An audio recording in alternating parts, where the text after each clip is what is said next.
I specifically work at the museum in Martinez because I had applied to volunteer positions at 3 or 4 places, but I got something, I think it was an email, within a couple of days to see if I was interested.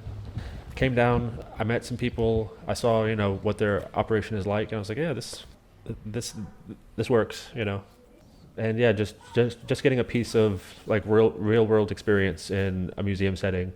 It's obviously a lot smaller than what you would expect a typical museum to be, but no less important, I think.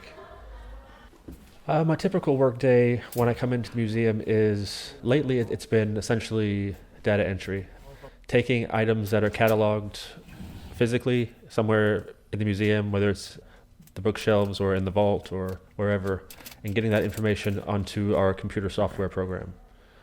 Not everyone here is very tech savvy, so it kind of falls to me. Everyone that I volunteer with, they're all super nice people, very knowledgeable. There are people that volunteer here that their families have been a part of this community since the late 1800s. One woman in particular is a direct descendant of the founder, but I think pretty much everyone who works here has some roots in the community. Much like the house itself, everything that's in it was donated by local residents or their surviving family. It was actually a private residence called Borland House for some time.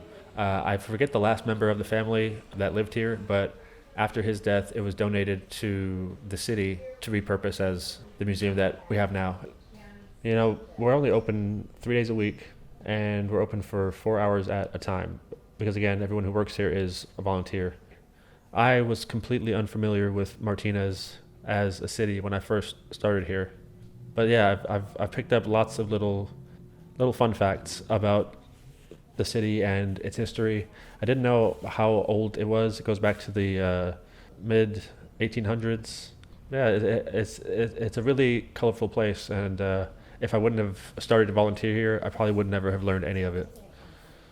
I think everywhere should have something similar to this. Like the museum in Martinez, much like the city itself, it's not a huge place. It's not really well known, but things have happened here. People have lived and died and had history, and I think it's important to keep it in mind.